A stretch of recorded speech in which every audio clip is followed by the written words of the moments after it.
Well, hello there and welcome. Thank you so much for stopping by to watch me read some lovely stories and poems.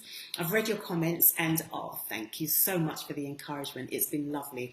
I am really glad that you are enjoying watching me read these wonderful stories.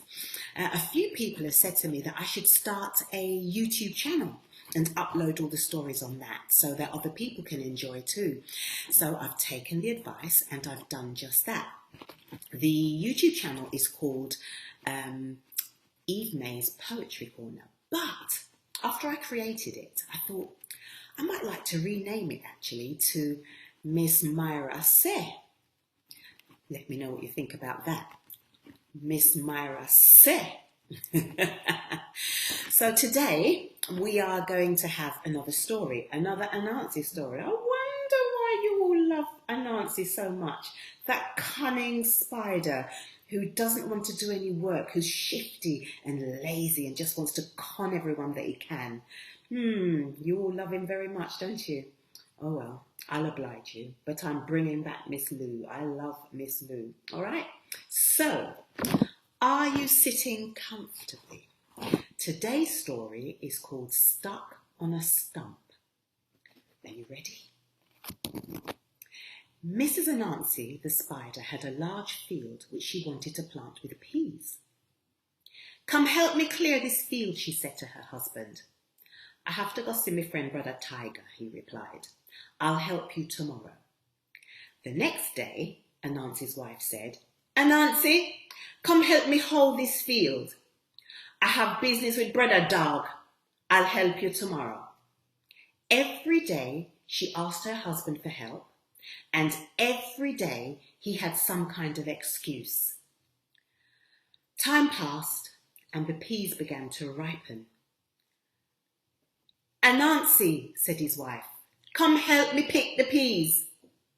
Now, Anansi didn't want to work, but he did want some peas. So he thought of a plan. "I'm not feeling so good," he said. "Make me rest today. And if I feel better tomorrow, I'll help you."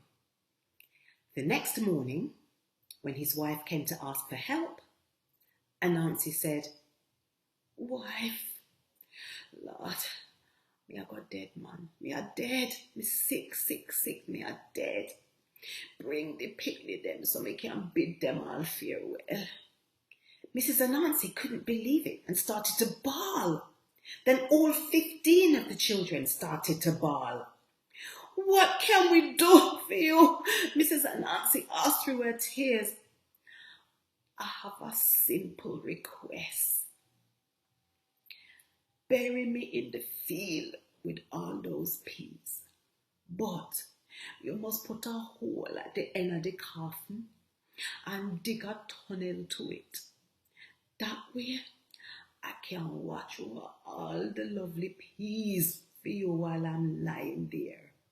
And yes, I can keep them safe for you, my wife.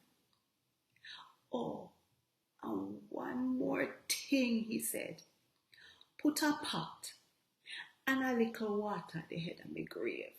It will frighten away the thief then."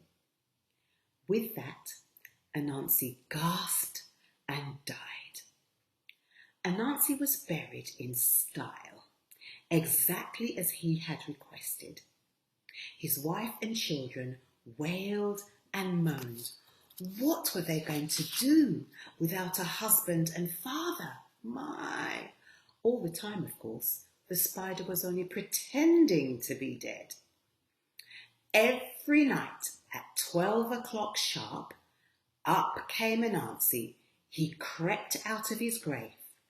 Every night he picked a fine batch of peas, boiled them, and had himself a splendid meal. When he was done, he crept back to his grave and went straight to sleep, so satisfied. Every day, Mrs. Anansi was surprised and angry to find her peas were being stolen. No matter what she did, she couldn't catch the thief. "Anansi promised me he would guard the peas," she said to her oldest son. Mummy, I bet you anything his daddy had thief the peas. How could you expect your dead father to steal peas? She demanded. How could you expect a dead man to guard them? He replied. You have a point. But how are we going to prove it? I think I have an idea, her son replied. Then, son, do what you must. The boy got a stump with 2 branches sticking out from its side. He covered it with tar, put a hat on it, and set it near Anansi's grave. When Anansi came out for his evening feast, he thought he saw his friend Takuma standing in the field. Good evening to your brother Takuma. Anansi reached out to shake Takuma's hand, but his hand got stuck on the tar. Let me cut Takuma, or I will hit you with my other hand. Takuma didn't say a word and didn't let go either. So Anansi hit him with his other hand, and it got stuck on the tar. Me say you feel let me go, Anansi yelled. He tried to pull his hands off by putting his feet against the stump. But now his feet were stuck too. So there he was, stuck on a stump.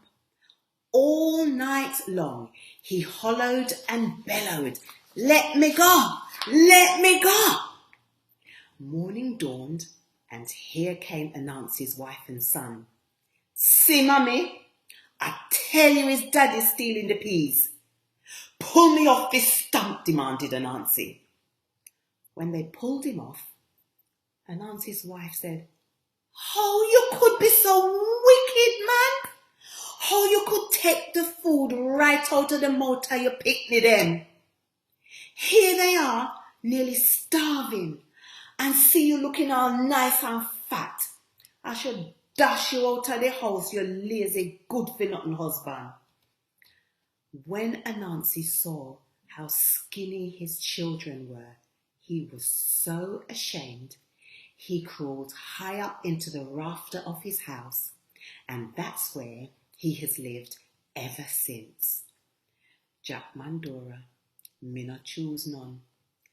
Bye. See you all next week.